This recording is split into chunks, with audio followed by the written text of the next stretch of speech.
வணக்கம் நண்பர்களே, இந்தியன் பாலிடிக்ஸில் முக்கியமான டாப்பிக்கை இந்த பதிவில் பார்க்க போகிறோம். என்ன டாப்பிக்கு அப்படின்னா, ஃபஸ்ட்டு கீழம்பாக்கம் பஸ் ஸ்டாண்ட் இருக்குது பார்த்தீங்களா, அந்த கீழம்பாக்கம் பஸ் ஸ்டாண்ட் குறித்து ஏகப்பட்ட டிபேட்டை நம்ம பார்க்குறோம். ஃபஸ்ட்டு அந்த பஸ் ஸ்டாண்டுடைய பேர் கலைஞர் கருணாநிதி நூற்றாண்டு பேருந்து முனையம் அப்படின்னு சொல்லிட்டு பேர் வந்து வச்சிருக்காங்க. அதிமுக வந்து எங்களுடைய பீரியடில் தான் 80% இந்த பஸ் ஸ்டாண்ட் வந்து கட்டப்பட்டுச்சு, எதுக்காக கலைஞர் கருணாநிதி அவர்களுடைய பேரை சூட்டியிருக்கீங்க அப்படின்னு அதிமுக வந்து கேள்விகள் எழுப்ப அதிமுக திமுக இடையே பெரிய டிபேட்டு நடந்துச்சு. நேற்று நான் என்ன சொல்லியிருந்தேன் அப்படின்னா, சென்னையுடைய மையத்திலிருந்து கீழம்பாக்கம் பஸ் ஸ்டாண்டுக்கு கிட்டத்தட்ட 30 கிலோமீட்டருக்கு அதிகமான தொலைவு வந்து இருக்குது. அப்போ தென் மாவட்டங்களுக்கு போகக்கூடிய மக்கள் கீழம்பாக்கம் பஸ் ஸ்டாண்டுக்கு போய் தான் பேருந்தை பிடிக்க வேண்டிய சூழல் வந்து இருக்குது. அப்போ சென்னை மையத்திலிருந்து கீழம்பாக்கம் பஸ் ஸ்டாண்டுக்கு போகிறதுக்கே கிட்டத்தட்ட 3 மணி நேரத்துக்கு மேலே ஆகும். அப்போ 3 மணி நேரம் ட்ராவல் பண்ணி அந்த பஸ் ஸ்டாண்டுக்கு போய் அங்கே தென் மாவட்டங்களுக்கு போகக்கூடிய பஸ்ஸை வந்து பிடிச்சி பொதுமக்கள் அவங்களுடைய சொந்த ஊருக்கு போகிறதுக்குள்ளே நொந்து நூடுல்ஸ் ஆயிடுவாங்க அப்படின்னு சொல்லிட்டு நான் நேற்று போட்ட வீடியோவில் நான் வந்து சொல்லியிருந்தேன். இப்போ என்ன விஷயம் அப்படின்னா, கீழம்பாக்கம் பஸ் ஸ்டாண்ட்ல இருந்து பேருந்துகள் சர்வீஸ் சாலை வழியாக இயக்கப்படுது அப்படின்னு சொல்லிட்டு சில பொதுமக்கள் குற்றச்சாட்டை முன்வைக்கிறாங்க. சர்வீஸ் சாலை வழியாக பேருந்துகள் இயக்கப்படுறதுனால கடுமையான போக்குவரத்து நெரிசல் வந்து ஏற்படுது, எங்களால் போக முடியலை அப்படின்னு சொல்லிட்டு பொதுமக்கள் சில பேருந்துகளை வந்து முற்றுகையிட்டு சில வாக்குவாதத்தில் வந்து ஈடுபட்டிருக்காங்க. இந்த செய்தி இன்னைக்கு டாக் ஆஃப் த டவுனாக வந்து மாறி இருக்கு. இது முதல் டாபிக். ரெண்டாவது டாபிக் என்ன பார்க்க போகிறோம் அப்படின்னா, கடந்த 27ஆம் தேதி நினைக்கிறேன், அப்போ தமிழக பாஜகவுடைய எண் மக்கள் பாத யாத்திரை எங்கே நடந்துச்சு அப்படின்னா, நாகப்பட்டினம் மாவட்டத்தில் நடந்துச்சு. அப்போ 2 SSI சிறப்பு காவல் உதவி ஆய்வாளர்கள் பாஜகவில் வந்து தன்னை இணைத்து கொண்டனர், பாஜகவில் வந்து சேர்ந்தாங்க. போலீஸ் யூனிஃபார்மோட அந்த 2 காவலர்கள் பாஜகவில் வந்து சேர்ந்திருக்காங்க அப்படின்னு சொல்லிட்டு இப்போ காவல்துறை சார்பாக சில நடவடிக்கை வந்து எடுக்கப்பட்டிருக்கு, ஆக்ஷன் வந்து எடுக்கப்பட்டிருக்கு.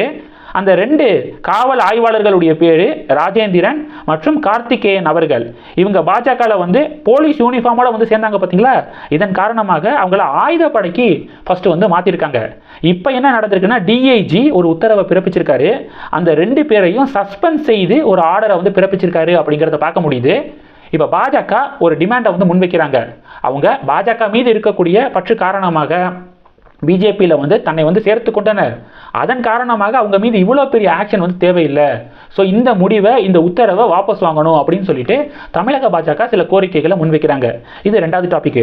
மூணாவது டாபிக் என்ன பார்க்க போகிறோம் அப்படின்னா, பொங்கல் பண்டிகை, பொங்கல் பரிசு அப்படின்னு சொல்லிட்டு தமிழக அரசாங்கம் ஒரு அரசாணை வந்து வெளியிட்டிருக்காங்க. அந்த அரசாணையில் வந்து என்ன சொல்லியிருக்காங்க அப்படின்னா, தமிழ்நாடு முழுவதும் ரேஷன் கார்டு இருக்குது பார்த்தீங்களா, ரேஷன் கார்டுக்கு 1 கிலோ பச்சரிசி, 1 கிலோ சர்க்கரை, ஒரு முழு கரும்பு இது வந்து பொங்கல் பரிசாக வழங்கப்படும் அப்படின்னு சொல்லிட்டு முதலமைச்சர் அறிவிச்சிருக்காரு. இதற்கு 238 கோடியே 92 லட்சம் ரூபாய் வந்து நிதி ஒதுக்கீடு வந்து செய்யப்பட்டிருக்கு. இந்த பொங்கல் பரிசில் பணம் வந்து இல்லையா? ஒவ்வொரு முறையும் பொங்கல் பரிசின் போது 1000 ரூபா இது மாதிரியான நிதி வந்து ஒதுக்கீடு வந்து செய்யப்படுமே. ஒவ்வொரு ரேஷன் கார்டுக்கும் 1000 ரூபா. அதிமுகவுடைய ஆட்சியில் கிட்டத்தட்ட 2500 ரூபா பணம் வந்து கொடுக்கப்பட்டுச்சு. அப்போ கூட எதிர்க்கட்சி தலைவராக இருந்த ஸ்டாலின் அவர்கள் 5000 ரூபாய் வந்து கொடுக்கணும் அப்படின்னு சொல்லிட்டு ஒரு டிமாண்டை வந்து முன் வச்சிருந்தாரு. ஸோ இப்போ வந்து பணமே இல்லாமல் ஒரு அறிவிப்பை வந்து வெளியிட்டிருக்கீங்க, இதை பொங்கல் பரிசுன்னு சொல்கிறீங்களே அப்படின்னு சொல்லிட்டு சில பேர் வந்து கேள்விகளை வந்து எழுப்பிக்கிருக்காங்க. இன்னைக்கு வந்து அதிகாரிகள் கூட முதலமைச்சர் ஸ்டாலின் அவர்கள் ஆலோசனை வந்து மேற்கொள்ள போறாரு. இந்த ஆலோசனைக்கு பிறகு ஒவ்வொரு ரேஷன் கார்டுக்கும் இந்த பச்சரிசி, சர்க்கரை, கரும்பு இதோட சேர்த்து 1000 ரூபாய் வழங்கலாமா வேண்டாமா அப்படிங்கிற ஆலோசனை ஒரு பக்கம் வந்து நடந்துக்கிருக்கு. தமிழ்நாட்டுடைய நிதிநிலை ரொம்ப மோசமாக இருக்கு அப்படிங்கிறத நான் தொடர்ந்து வந்து சொல்லிக்கிருக்கேன். நேற்று கூட இந்த 3 மாசத்துக்கு 37,000 கோடி ரூபாய் வந்து கடனாக தமிழக அரசாங்கம் வாங்க முடிவு பண்ணியிருக்காங்க அப்படிங்கிற ஒரு அப்டேட்டை நான் நேற்று வந்து குறிப்பிட்டிருந்தேன். இப்போ அண்ணாமலை என்ன சொல்லியிருக்காரு அப்படின்னா, இதெல்லாம் தாத்தா காலத்து டெக்னிக்கு. ஃபர்ஸ்ட் 1000 ரூபாய் பணம் கொடுக்காத மாதிரி ஒரு ஆக்டிங்கை வந்து போடுவாங்க. பிறகு வந்து அடுத்த நாள் பார்த்தீங்க அப்படின்னா உதயநிதி ஸ்டாலின் அவர்கள் முதலமைச்சர் வந்து பரிசீலனை செய்கிறாரு அப்படின்னு வந்து குறிப்பிடுவாங்க. அடுத்து கொடுப்பாங்களா கொடுக்க மாட்டாங்களா அப்படின்னு சொல்லிட்டு பொதுமக்களை பேச வச்சு கடைசி நேரத்தில் 1000 ரூபாய் என்ன 1500 ரூபா 2000 அப்படின்னு சொல்லிட்டு அறிவிப்பாங்க. ஸோ இதெல்லாம் ஒரு நாடகம் அப்படின்னு சொல்லிட்டு அண்ணாமலை குறிப்பிட்டிருக்காரு. அண்ணாமலை என்ன ஒரு முக்கியமான டிமாண்டை முன் வச்சிருக்காரு அப்படின்னா, பணம் எவ்வளோ கொடுக்குறாங்க அதை பற்றி நாங்கள் பேசலை, ஆனால் கொடுக்கக்கூடிய பணத்தை வந்து டைரெக்டாக வங்கி கணக்கில் வந்து டெபாசிட் வந்து பண்ணுங்க. ஆல்ரெடியே இந்த வெள்ள பாதிப்புடைய அந்த நிவாரணத் தொகை இருக்குது பார்த்தீங்களா, அந்த நிவாரணத் தொகையை வந்து கையில் வந்து கொடுக்கறதுனால பெரிய சிரமத்துக்கு வந்து பொதுமக்கள் வந்து ஆளாயிருக்காங்க. வெயிலில் வந்து 1 மணி நேரத்துக்கு மேலாக நின்று நிறைய சிரமத்துக்கு வந்து உள்ளாயிருக்காங்க. பிரதமர் மோடி அவர்கள் ஒரு வருஷத்துக்கு 9 லட்சம் கோடி ரூபாய்க்கு அதிகமான பணத்தை டைரெக்டாக வங்கியில் வந்து டெபாசிட் வந்து பண்ணுறாரு. வங்கியில் ஒரு செகண்டில் மக்களுடைய வங்கி கணக்கில் அதை வந்து டெபாசிட் வந்து பண்ணிக்கிருக்காரு. அது இந்தியாவுடைய பார்டர்ல இருந்து ஆரம்பிச்சு காஷ்மீராக இருக்கட்டும், இல்லை தமிழ்நாடுடைய எல்லையாக இருக்கட்டும், இல்லை இங்கே நார்த் ஈஸ்டர்ன் ஸ்டேட் இருக்குது பார்த்தீங்களா, அங்கேயா இருக்கட்டும், எந்த பிரச்சனையும் இல்லாமல் ஒரு செகண்டில் மக்களுடைய வங்கி கணக்கில் பணம் வந்து டெபாசிட் ஆயிடுது. இங்கே என்ன காரணம் சொல்கிறாங்க அப்படின்னா, ஏடிஎம் வந்து ஒழுங்காக வேலை செய்யலை அப்படிங்கிற மாதிரி ஒரு காரணத்தை வந்து சொல்லியிருக்காங்க. ஸோ இது எங்களால் ஏற்றுக்கொள்ள முடியாது, மக்களுடைய வங்கி கணக்கில் பணத்தை டெபாசிட் பண்ணுங்க அப்படின்னு அண்ணாமலை ஒரு முக்கியமான டிமாண்டை முன் வச்சிருக்காரு. அடுத்த டாபிக் என்ன பார்க்க போகிறோம் அப்படின்னா, பிரதமர் மோடி அவர்கள் தமிழ்நாடு வந்திருந்தார் பார்த்தீங்களா, திருச்சி வந்திருந்தார் பார்த்தீங்களா, நேஷனல் மீடியாவில் ஒரு பெரிய டிபேட் வந்து நடந்துச்சு. என்ன டிபேட்டு? இந்தி கூட்டணி, பாஜக, சவுத்து தென் மாநிலங்களில் பாஜகவுடைய வலிமை ரொம்ப கம்மியாக இருக்குது, தென் மாநிலங்களில் நாங்கள் தான் பெரிய ஆளு அப்படின்னு சொல்லிட்டு இந்தி கூட்டணியை சேர்ந்தவர்கள் சொல்கிறாங்க. இப்போ பிரதமருடைய இந்த வருகை இருக்குது பார்த்தீங்களா, தமிழ்நாட்டுக்கு பிரதமருடைய வருகை என்ன ஒரு பெரிய தாக்கத்தை வந்து ஏற்படுத்தும் அப்படின்னு சொல்லிட்டு தேசிய ஊடகங்கள் விவாதம் வந்து நடத்தியிருக்காங்க. NDTVயில் விவாதம் வந்து நடத்தப்பட்டிருக்கு.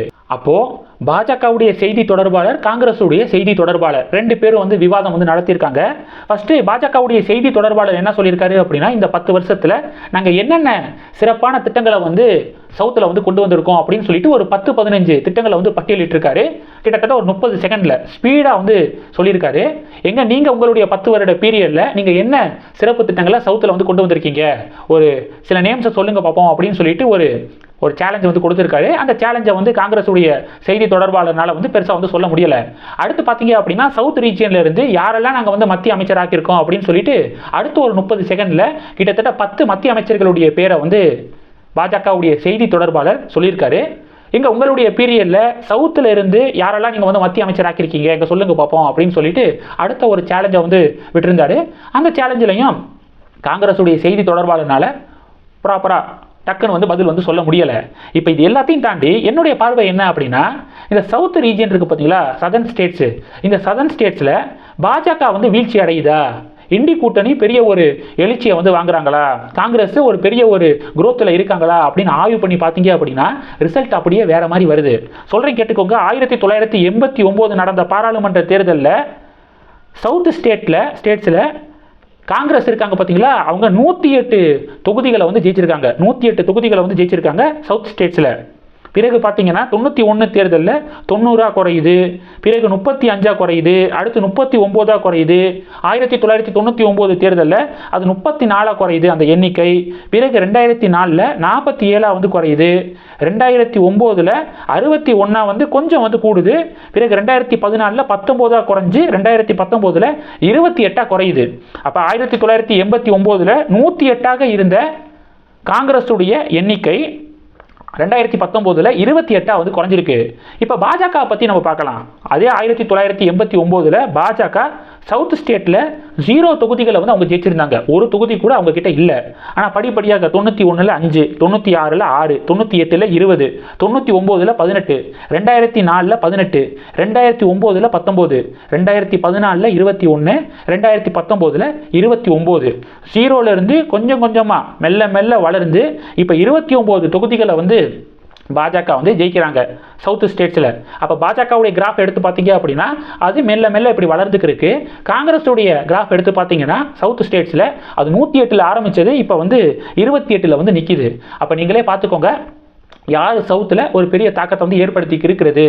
ஃபியூச்சர் பாலிடிக்ஸில் அடுத்த ஒரு 5 வருடத்தில் சவுத் ஸ்டேட்ஸில் பாஜக கிட்டத்தட்ட 60-70 தொகுதிகளை ஜெயிப்பதற்கு வாய்ப்புகள் பிரகாசமாக இருக்குது அப்படின்னு அரசியல் வல்லுநர்கள் தெரிவிக்கிறாங்க. என்ன நடக்குது அப்படிங்கிறத பொறுத்திருந்து பார்க்கலாம். கடைசி டாபிக் என்ன பார்க்க போகிறோம் அப்படின்னா, இந்தி கூட்டணி, காங்கிரஸ், திமுக இவங்கெல்லாம் அதானி குழுமம் இருக்காங்க பார்த்தீங்களா, அவங்க மீது ஒரு குற்றச்சாட்டம் முன்வைப்பாங்க. அதானி குழுமம் வந்து பாஜகவோட ரொம்ப க்ளோஸில் இருக்காங்க, மோடியோட ரொம்ப க்ளோஸாக வந்து அதானி அவர்கள் இருக்காரு அப்படின்னு சொல்லிட்டு சில குற்றச்சாட்டம் முன்வைப்பாங்க. இப்போ தெலுங்கானாவில் வந்து சமீபத்தில் ஆட்சியில் வந்து அமர்ந்த காங்கிரஸுடைய முதலமைச்சராக ரேவந்த் ரெட்டி அங்கே வந்து முதலமைச்சராக பதவி ஏற்றுக்கிட்டாரு. இப்போ காங்கிரஸ் அரசாங்கம் அதானி குழுமத்தோட ஒரு மீட்டிங்கை வந்து இன்னைக்கு நடத்தியிருக்காங்க. இந்த மீட்டிங் முடிவில் சில முக்கியமான ஒப்பந்தங்கள் வந்து சைன் ஆவதற்கு வாய்ப்புகள் இருக்கு அப்படிங்கிற ஒரு அப்டேட்டை பார்க்க முடியுது. காங்கிரஸ் அதானி குழுமத்தோட ஒப்பந்தம் வந்து இப்போ வந்து போடுறாங்க. அப்போ காங்கிரஸ் அரசாங்கம், அப்போ பாஜக அரசாங்கத்தில் சில ஒப்பந்தம் போடப்பட்டுச்சுன்னா அதை வந்து அரசியலாக வந்து மாத்துறீங்களே அப்படின்னு சொல்லிட்டு பாஜகவினர் இப்போ கேள்விகளை வந்து எழுப்பிக்கிருக்காங்க.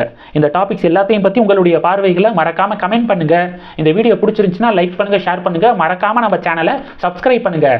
மேலும் நம்ம சேனலுக்கு சப்போர்ட் பண்ணணும் அப்படின்னு ஆசைப்பட்டீங்கன்னா நான் பேசக்கூடிய வீடியோக்கு கீழே நன்றி அப்படிங்கிற ஆப்ஷன் இருக்குது. அதை கிளிக் பண்ணி உங்களால் முடிந்த தொகையை சேனல் வளர்ச்சிக்காக கொடுத்து உதவி செய்யலாம். இல்லை ஜாயின் பட்டனை கிளிக் பண்ணி நம்ம சேனலுக்கு மெம்பராக வந்து ஆகலாம். நன்றி. ஜெய் ஹிந்த்.